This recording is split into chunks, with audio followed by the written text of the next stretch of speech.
The Questions of King Milinda, Book 4, The Solving of Dilemmas, Chapter 8, June 3, 12, Dilemma the 82nd. The Place of Nirvana. Venerable Nagasena, does there exist the spot, either in the direction of the east, or of the south, or of the west, or of the north, either above or below, or on the horizon where Nirva is stored up? There is no spot, O king, either in the east, or the south, or in the west, or the north, either above or below, or on the horizon where Nirva is. But if so, Nagasena, then neither can Nirva exist, and those who realize it, their realization is vain. And I will give you an explanation of this. Just, sir, as there are on the earth fields in which crops can be grown, flowers from which perfumes come, bushes on which flowers can grow, trees on which fruits can ripen, mines from which gems can be dug, so that whosoever desires any of these things can go there and get it. Just so, Nagasena, if Nirva exists, one must expect there to be some place where it is produced. But since there is not, therefore I declare that there can be no Nirva, and those who realize it, their realization is vain. There is no spot, O king, where Nirva is situate, and yet Nirva is, and he who orders his life right will by careful attention realize Nirva. Just as fire exists, and yet there is no place where fire, by itself, is stored up. But if a man rubs two sticks together, the fire comes. Just so, O king, Nirva exists, though there is no spot where it is stored up. And he who orders his life aright will, by careful attention, realize Nirva. Or again, O king, just as there are the 7 treasures of the King of Kings, the treasure of the wheel, and the treasure of the elephant, and the treasure of the horse, and the treasure of the gem, and the treasure of the woman, and the treasure of the finance minister, and the treasure of the advisor. But there is no spot where these treasures are laid up. When a sovereign conducts himself aright, they appear to him of their own accord. Just so, O king, Nirva exists, though there is no place where it is stored up. And he who orders his life aright will, by careful attention, realize Nirva. Venerable Nagasena, let it be granted that there is no place where Nirva is stored up. But is there any place on which a man may stand and, ordering his life aright, realize Nirva? Yes, O king, there is such a place. Which then, Nagasena, is that place? Virtue, O king, is the place. For if grounded in virtue, and careful in attention, whether in the land of the Scythians or the Greeks, whether in China or Tartary, whether in Alexandria or in Nikumba, whether in Benares or in Kosala, whether in Kashmir or in Gandhara, whether on a mountain top or in the highest heavens, wheresoever he may be, the man who orders his life aright will realize Nirva. Just, O king, as the man who has eyes wherever he may be, in the land of the Scythians or the Greeks, in China or in Tartary, in Alexandria, Nikumba, Benares or Kosala, in Kashmir or in Gandhara, on a mountain top or in the highest heavens, will be able to behold the expanse of heaven, and to see the horizon facing him. Just so, O king, will he who orders his conduct aright and is careful in attention, whether in the land of the Scythians or the Greeks, whether in China or Tartary, whether in Alexandria, or Benares or Kosala, or Nikumba, whether in Kashmir or in Gandhara, whether on a mountain top or in the highest heavens, wheresoever he may be, attain to the realization of Nirva. Very good, Nagasena, you have preached to me of Nirva, and of the realization thereof. You have set forth the advantages of virtue. You have explained the supreme attainment. You have raised aloft the standard of the truth. You have established the eye of truth. You have shown how right means adopted by those of high aims will be neither barren nor unfruitful. That is so, and I accept it as you say. Here ends the problem of the place of Nirva. Here ends the 8th chapter.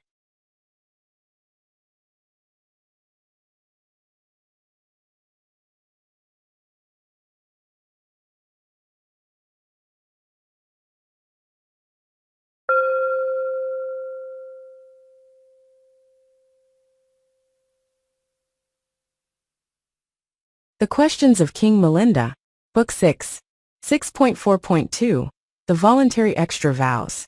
Can laymen attain Nibbana? The king saw Bhikkhu in the forest lone, and far away from men keeping hard vows.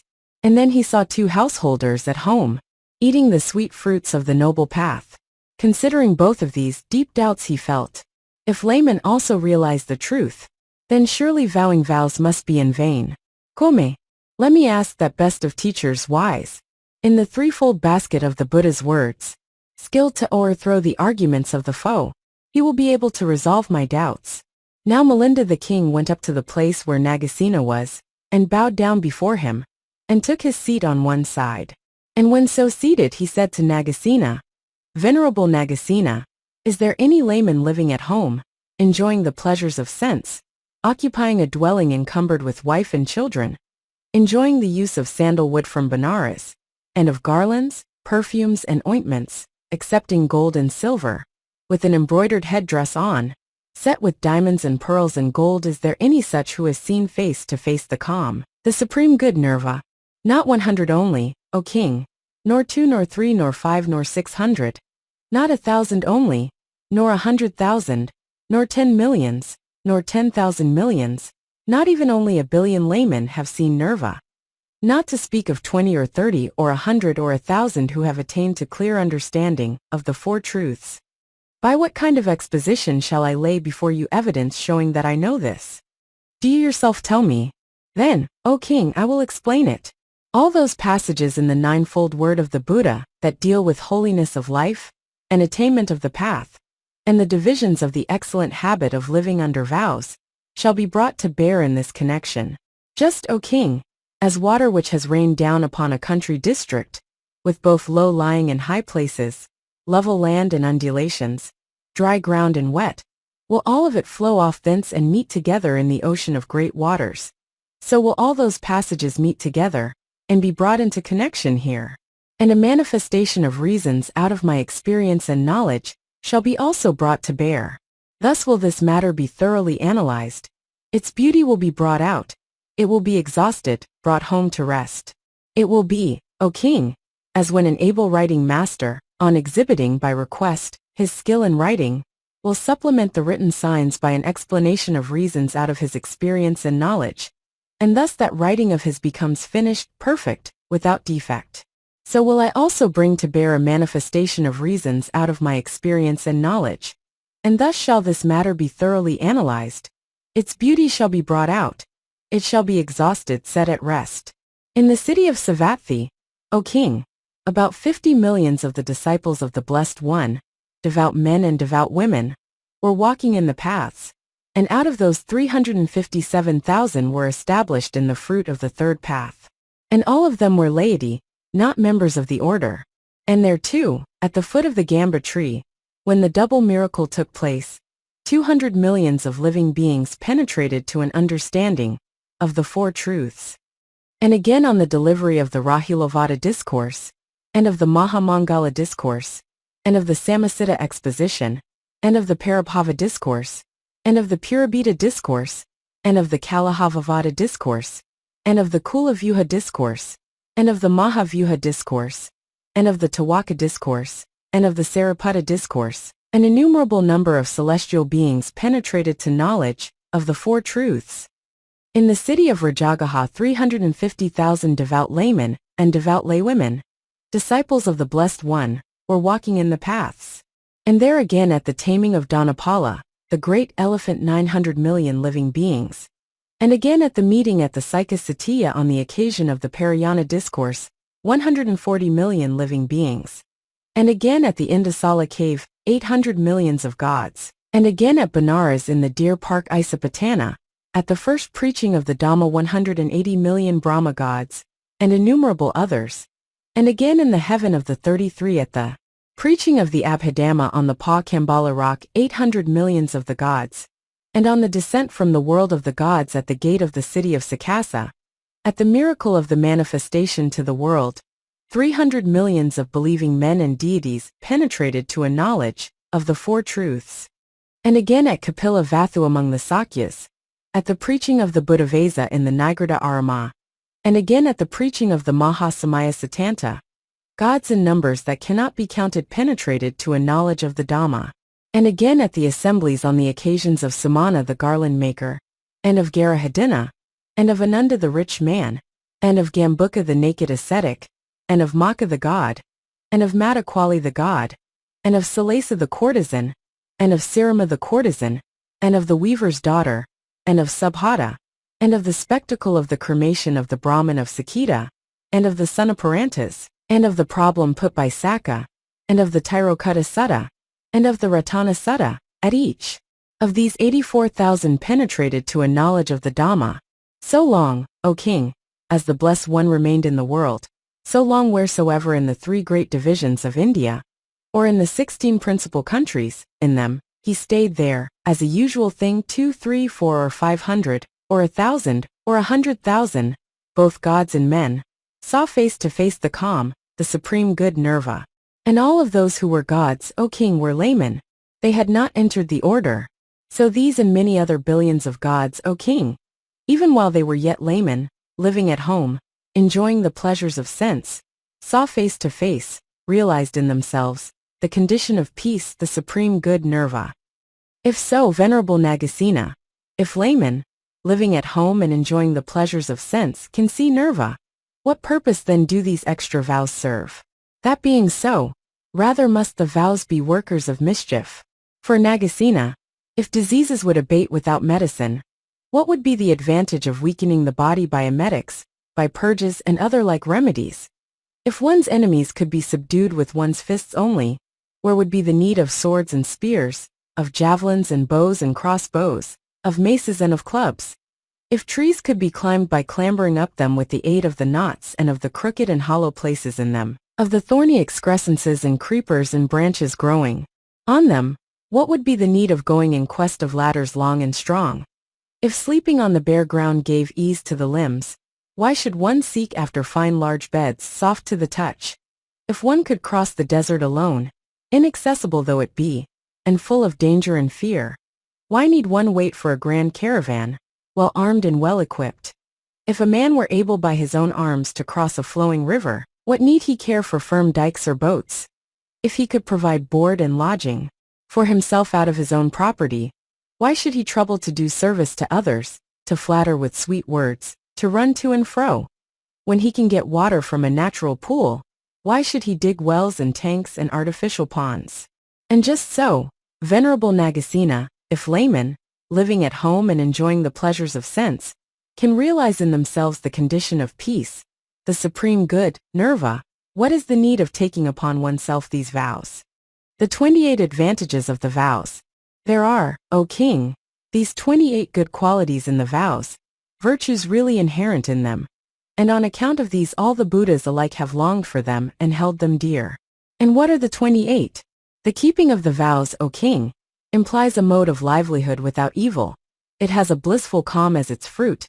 It avoids blame. It works no harm to others. It is free from danger. It brings no trouble on others. It is certain to bring with it growth and goodness. It wastes not away. It deludes not. It is in itself a protection. It works the satisfaction of desires and the taming of all beings. It is good for self-control. It is appropriate. He who keeps the vows is self-dependent, is emancipated. The keeping of them is the destruction of lust, and of malice and of dullness. It is the putting away of pride, the cutting off of evil thoughts, the removal of doubts, the suppression of sloth, the putting away of discontent. It is long-suffering. Its merit is beyond weight, and its virtue beyond measure, and it is the path that leads to the end of every grief. These, O king, are the 28 good qualities in the vows, and it is on account of these that all the Buddhas alike have longed for them and held them dear. The 18 good qualities that come from keeping them. And whosoever, O king, thoroughly carry out the vows, they become completely endowed with 18 good qualities. What are these 18?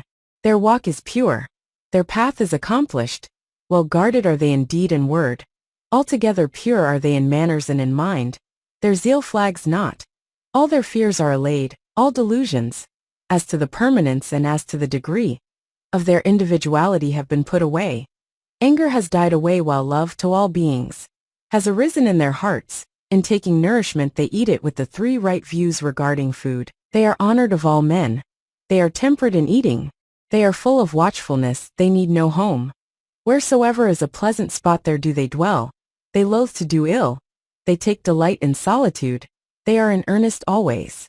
These, O king, are the good qualities with which they who carry out the vows are completely endowed. And these 10, O king, are the individuals worthy of those advantages inherent in the vows: the man full of faith, ashamed to do wrong, full of courage, void of hypocrisy, master of himself, not unstable, desirous to learn, glad to undertake the task that is hard, not easy to take offense, of a loving heart. These, O king, are the 10 individuals worthy of those advantages inherent in the vows. And all they, O king, who as laymen, living at home and in the enjoyment of the pleasures of sense, realize in themselves the condition of peace, the supreme good nirva. All they had in former births accomplished their training, laid the foundation, in the practice of the 13 vows, had purified their walk and conduct by means of them. And so now, even as laymen, living at home and in the enjoyment of the pleasures of sense, do they realize in themselves the condition of peace, the supreme good nirva. Just, O king, as a clever archer first in regular succession teaches his pupils at the training ground the different kinds of bows, the manner of holding the bow up, and of keeping it in a firm grasp, and of bending the fingers, and of planting the feet, and of taking up the arrow, and of placing it on the string, and of drawing it back, and of restraining it, and of aiming at the mark, and thus of hitting a man of straw, or targets made of the coca plant, or of grass, or of straw, or of masses of clay, or of shields. And after that, introducing them to the service of the king, he gains the reward of high-bred chargers and chariots and elephants and horses and money and corn and red gold and slave girls and slaves and wives and lands. Just so, O king, all they who as laymen, living at home in the enjoyment of the pleasures of sense, realize in themselves the condition of peace, the supreme good nirva. All they had in former births accomplished their training, laid the foundation, in the practice of the 13 vows, had purified their walk and conduct by means of them. And so now, even as laymen, and living at home in the enjoyment of the pleasures of sense, do they realize in themselves the condition of peace, the supreme good nirva. No arahatship without having kept them. And there is no realization of arahatship, O king, in one single life, without a previous keeping of the vows.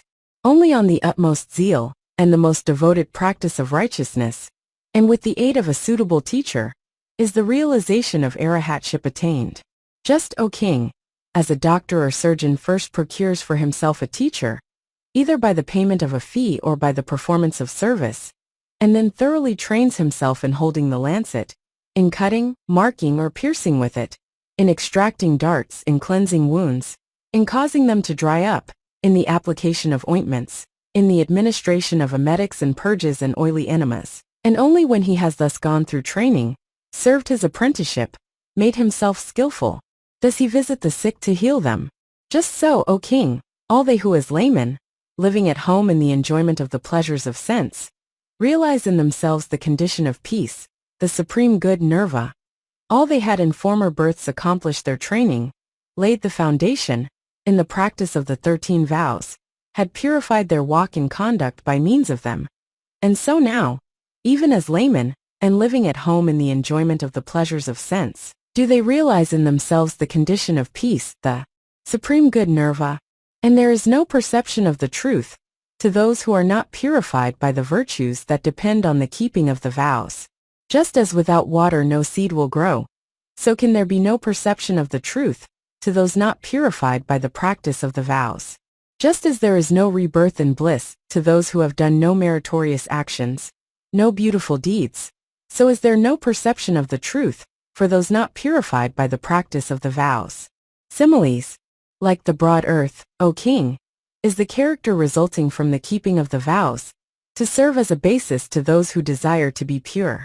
Like water is it, O king, to wash away the stain of all things evil in those who desire to be pure. Like the fire is it, O king, to burn out the lust of all evil in those who desire to be pure. Like the wind is it, O king, to carry away the dust of all evil in those desiring to be pure. Like medicine is it, O king, to allay the disease of evil in those desiring to be pure. Like ambrosia is it, O king, to act as an antidote to the poison of evil in those desiring to be pure. Like arable land is it, O king, on which to grow the crop of all the virtues of renunciation to those desiring to be pure. Like a wishing gem is it, O king, for conferring all the high attainments they long and crave, for upon those who desire to be pure. Like a boat is it, O king, for carrying to the further shore of the mighty ocean of transmigration all those who desire to be pure. Like a place of refuge is it, O king, where those who desire to be pure can be safe from the fear of old age and death. Like a mother is it, O king, to comfort those who desire to be pure when afflicted with the sorrows of sin. Like a father is it, O king, to raise up in those who desire to be pure, and to increase in goodness all the good qualities of those who have renounced the world. Like a friend is it, O king, in not disappointing those who desire to be pure in their search after the good qualities of those who have renounced the world. Like a lotus flower, O king, is it, in not being tarnished by the stain of evil. Like costly perfume, of saffron and of jasmine and the Turkish incense and the Greek, is it, O king, for counteracting the bad odor of evil for those who desire to be pure. Like a lofty mountain range is it, O king, for protecting those who desire to be pure from the onslaught of the winds of the 8 conditions to which men are subject in this world, gain and loss, and fame and dishonor, and praise and blame, and happiness and woe. Like the space of heaven is it, O king, in the freedom from all obstruction, in the magnitude, in the great expanse and breadth it gives to those who desire to be pure. Like a stream is it, O king, in washing away for those who desire to be pure the stain of all evil. Like a guide is it, O king, in bringing safe out of the desert of rebirths, out of the jungle of lusts and sins, those who desire to be pure. Like a mighty caravan is it, O king, for bringing those who desire to be pure safe into that most blessed city of Nirva, peaceful and calm, where no fear dwells. Like a well-polished spotless mirror is it, O king, for showing to those who desire to be pure the true nature of the constituent elements of all beings. Like a shield is it, O king, for warding off from those who desire to be pure the clubs, and the arrows, and the swords of evil dispositions. Like a sunshade is it, O king, for warding off from those who desire to be pure the scorching heat of the threefold fire.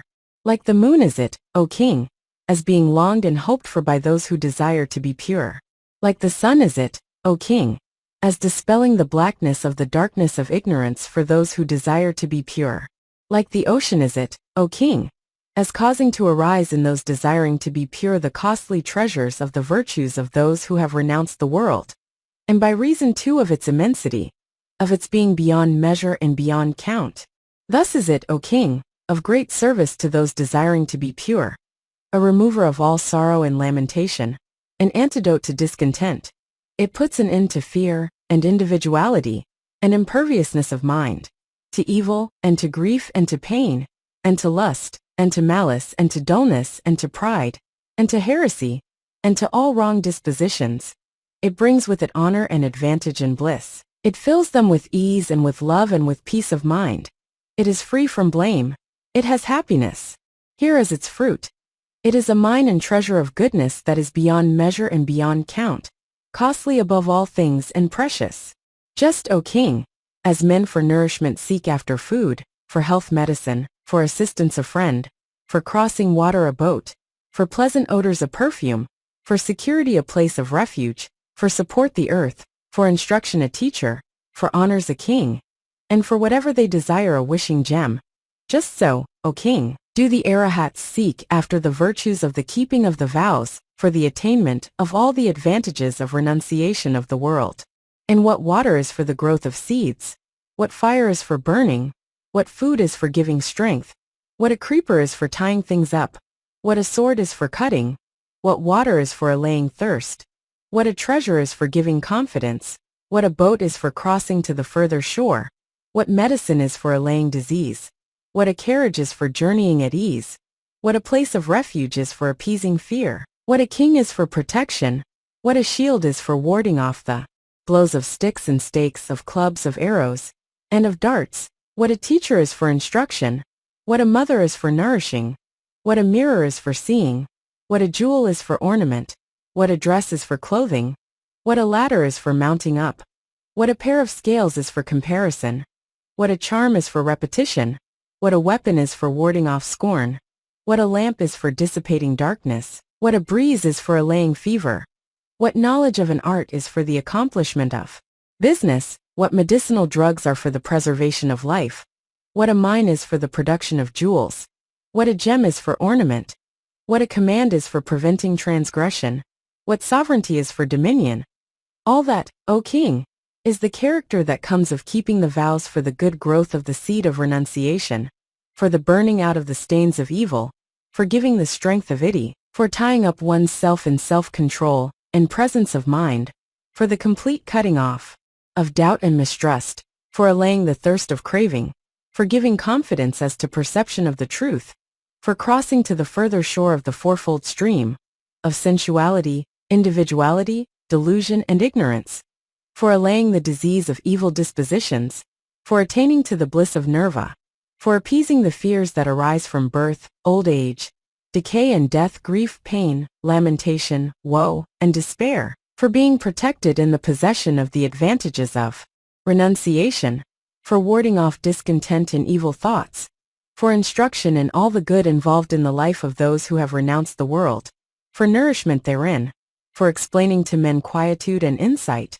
and the path and the fruits thereof in nirvana, for bestowing upon men a costly ornament high in the praise and admiration of the world, for closing the doors of all evil states, for mounting up to the peaks of the mountain heights of renunciation, for distinguishing crooked and cunning and evil intentions in others, for the proper recitation of those qualities which ought to be practiced and those which ought not, for warding off as one's enemies all evil dispositions, for dissipating the darkness of ignorance, for allaying the fever arising from the scorching of the threefold fire, for the accomplishment of the attainment of the condition of peace, so gentle and so subtle, for the protection of the virtues of the life of a recluse, for the production of the precious jewels of the sevenfold wisdom, self-possession, investigation of the truth, energy, joy, calm contemplation, and serenity, for the adornment of the recluses, for the prevention of any transgression against that blameless, abstruse, delicate bliss that comes of peace, for dominion over all the qualities that recluses and arahats affect. Thus, O king, is it that keeping the vows is one and the same thing as attaining to all these qualities. And the advantage thereof, O king, cannot be weighed neither measured. It has no equal, no rival, no superior. Great is it and glorious, extensive and abundant, deep and broad, and large and wide, full of weight and worth and might. He who being unworthy takes the vows. And whosoever, O king, having evil cravings in his heart, being hypocritical, greedy, a slave to his stomach, seeking after material gain or worldly fame and glory, unfit for the outward signs of arahatship, not having reached the attainments, whose conduct is inconsistent with membership in the order, unworthy of it, inappropriate to it. Whosoever being such shall take upon himself the vows, he shall incur a twofold punishment, suffering the loss of the good that may be in him. For in this world he shall receive disgrace and scorn and blame and ridicule and suspension and excommunication and expulsion, and he shall be outcast, rejected, dismissed.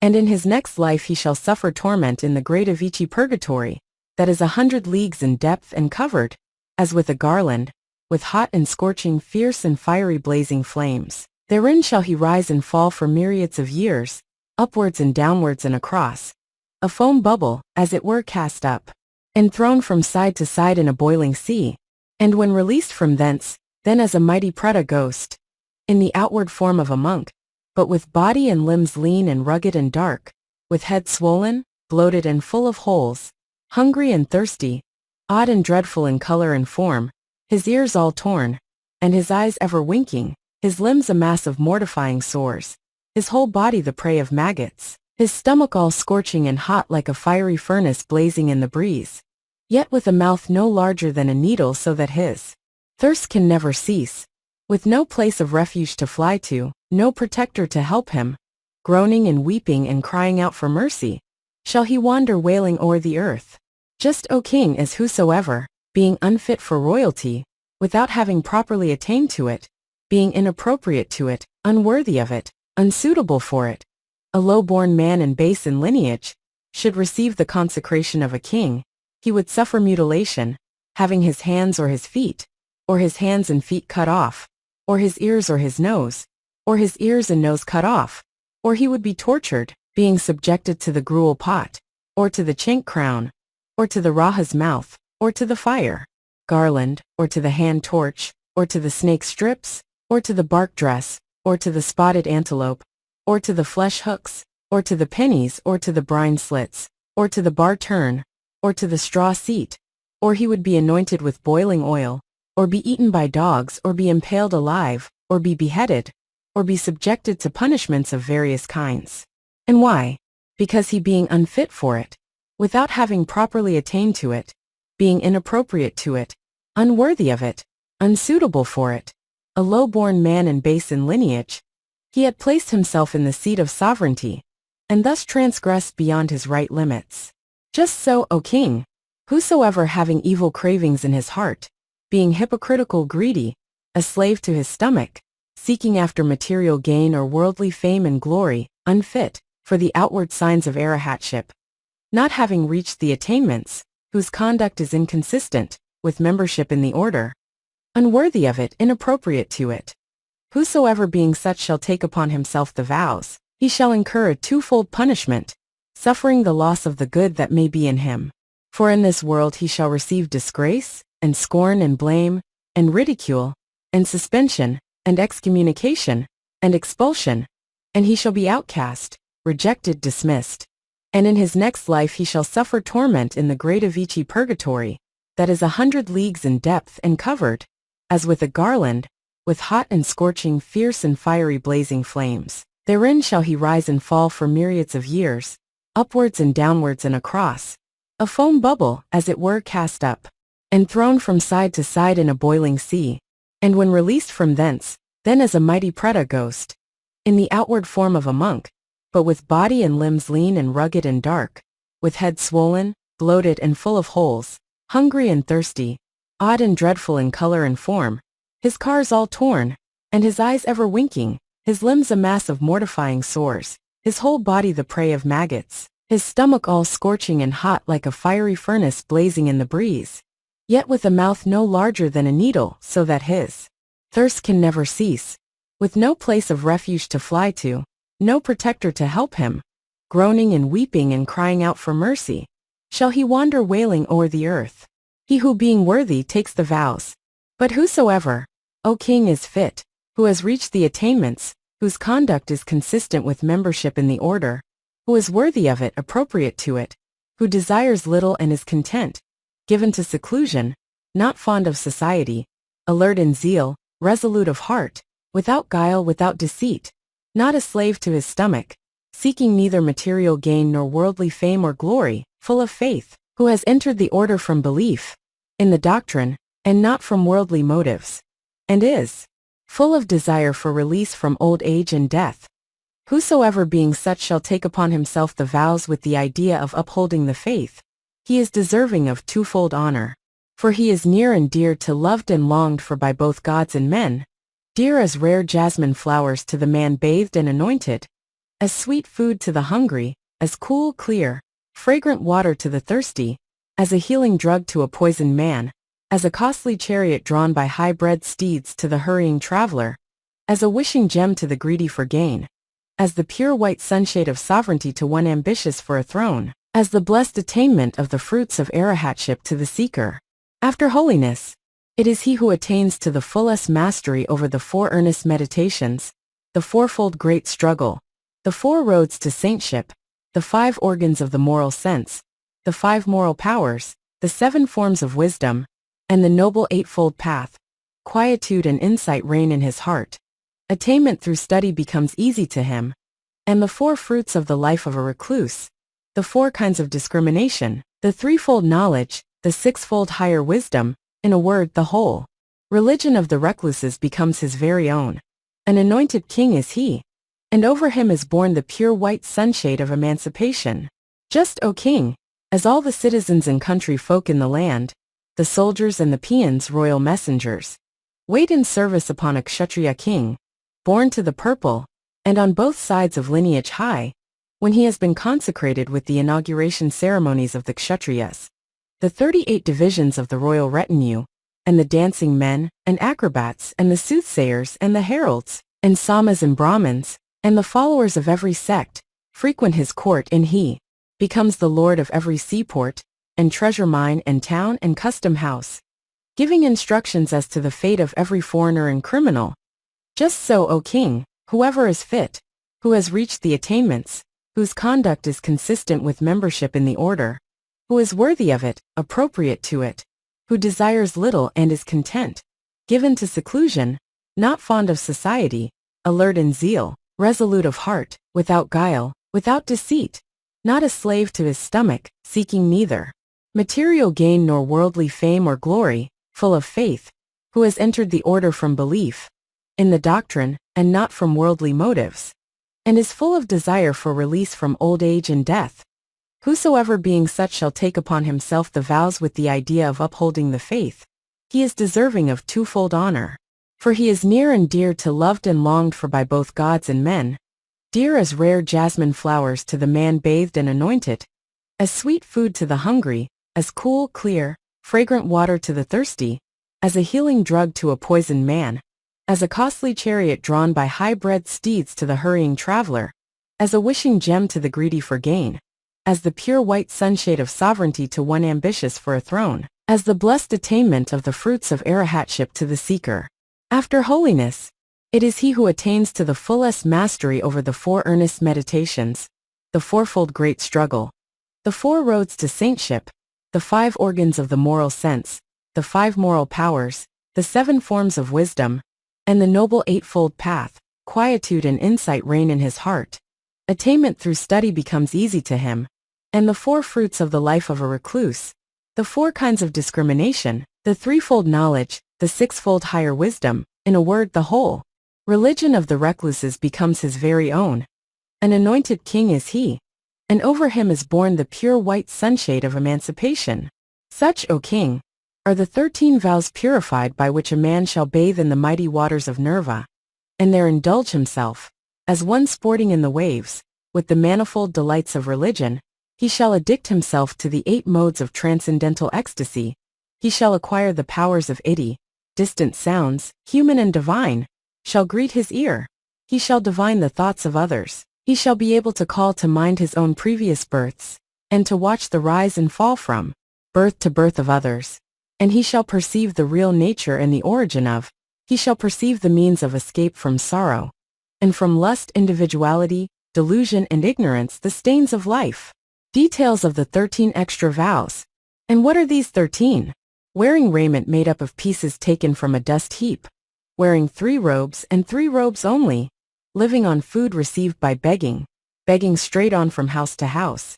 Eating only once a day at one sitting. Eating from one vessel only. Refusing food in excess of the regulations. Dwelling in the woods. Dwelling at the root of a tree. Dwelling in the open air. Dwelling in or near a cemetery. Not altering the mat or bed when it has once been spread out to sleep on. And sleeping in a sitting posture. It is he, O king, who in former births has undertaken and practiced, followed and carried out, observed, framed his conduct according to, and fulfilled these 13 vows, who acquires all the results of the life of a recluse, and all its ecstasy of peace and bliss becomes his very own. Just, O king, as a shipowner who has become wealthy by constantly levying freight in some seaport town, will be able to traverse the high seas, and go to Vanga, or Takala, or China, or Savira, or Surat or Alexandria, or the Coromandel coast or further India, or any other place where ships do congregate. Just so, O king, it is he who in former births has undertaken and practiced, followed and carried out, observed, framed his conduct according to, and fulfilled these 13 vows who acquires all the results of the life of a recluse, and all its ecstasy of peace and bliss becomes his very own. And just, O king, as a husbandman will first remove the defects in the soil, weeds and thorns, and stones arid, then by plowing, and sowing, and irrigating and fencing, and watching and reaping and grinding, will become the owner of much flour, and so the lord of whosoever are poor and needy, reduced to beggary and misery. Just so, O king, it is he who in former births has undertaken and practiced, followed and carried out, observed, framed his conduct according to, and fulfilled these 13 vows, who acquires all the results of the life of a recluse, and all its ecstasy of peace and bliss becomes his very own. And again, O king, just as an anointed monarch is master over the treatment of outlaws, is an independent ruler and lord, and does whatsoever he desires, and all the broad earth is subject to him. Just so, O king, is he who has undertaken, practiced, and fulfilled in former births these vows, master, ruler, and lord in the religion of the conquerors, and all the virtues of the samamas are his. The example of Vipassanā. And was not Vipassanā the elder, he of the sons of the Vedantas, from his having thoroughly practiced all the purifying merits of the vows, able to neglect the agreement arrived at by the members of the order resident at Savatthi, and to visit with his attendant brethren the subduer of men, then retired into solitude, and when he had bowed down before him, to take his scat respectfully aside? And when the Blessed One saw how well trained his retinue was, then, delighted and glad and exalted in heart, he greeted them with courteous words, and said in his unbroken beautiful voice, Most pleasant, Vipassanā, is the deportment of these brethren waiting upon you. How have you managed thus to train your followers?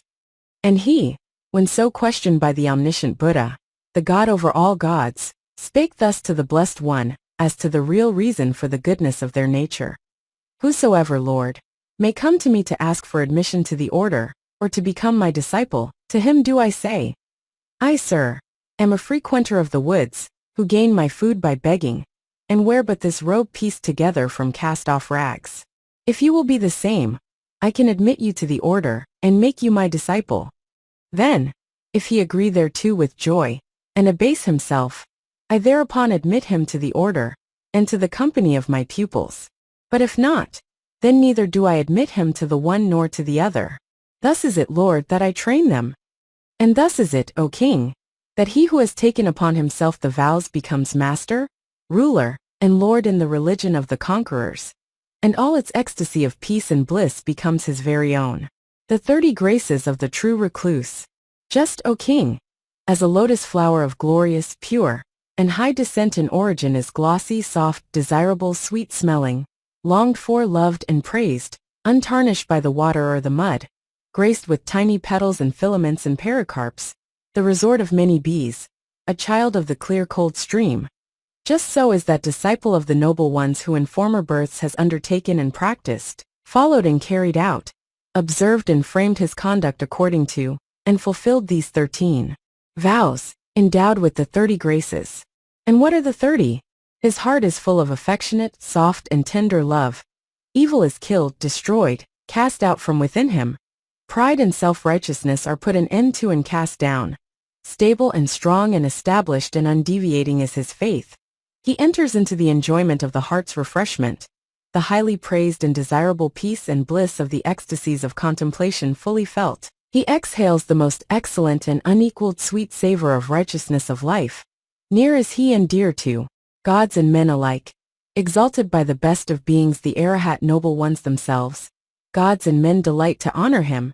The enlightened, wise, and learned approve, esteem, appreciate, and praise him. Untarnished is he by the love either of this world or the next. He sees the danger in the smallest, tiniest offense. Rich is he in the best of wealth. The wealth that is the fruit of the path. The wealth of those who are seeking the highest of the attainments. He is partaker of the best of the 4 requisites of a recluse that may be obtained by asking. He lives without a home, addicted to that best austerity that is dependent on the meditation of the Ganas. He has unraveled the whole net of evil. He has broken and burst through, doubled up and utterly destroyed both the possibility of rebirth in any of the 5 future states, and the 5 obstacles to the higher life in this one: lust, malice, sloth, pride, and doubt. Unalterable in character, excellent in conduct, transgressing none of the rules as to the 4 requisites of a recluse. He is set free from rebirths. He has passed beyond all perplexity. His mind is set upon complete emancipation. He has seen the truth. The sure and steadfast place of refuge from all fear has he gained. The 7 evil inclinations, to lust and malice and heresy and doubt and pride and desire for future life and ignorance, are rooted out in him. He has reached the end of the great evils, lust, individuality, delusion, and ignorance. He abounds in the peace and the bliss of the ecstasies of contemplation. He is endowed with all the virtues a recluse should have. These, O king, are the 30 graces he is adorned with all. The example of Sariputta.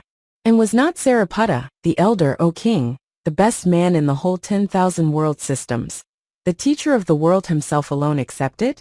And he who through endless ages had heaped up merit, and had been reborn in a Brahmin family, relinquished all the delights of the pleasures of sense, and gave up boundless wealth, to enter the order according to the teaching of the conqueror, and having restrained his actions, words, and thoughts by these 13 vows, became in this life of such exalted virtue, that he was the one who, after the Master, set rolling on the royal chariot wheel of the kingdom of righteousness in the religion of Gautama the Blessed One.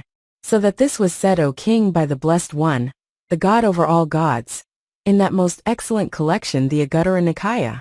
I know, O brethren, of no other man who in succession to me sets rolling on the glorious chariot wheel of the kingdom of righteousness, so well as Sariputta. Sariputta, O brethren, sets rolling that will the best of all.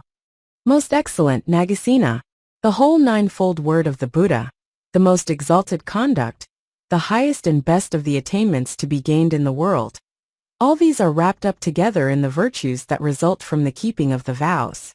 Here ends the 9th chapter. Here ends the solving of puzzles.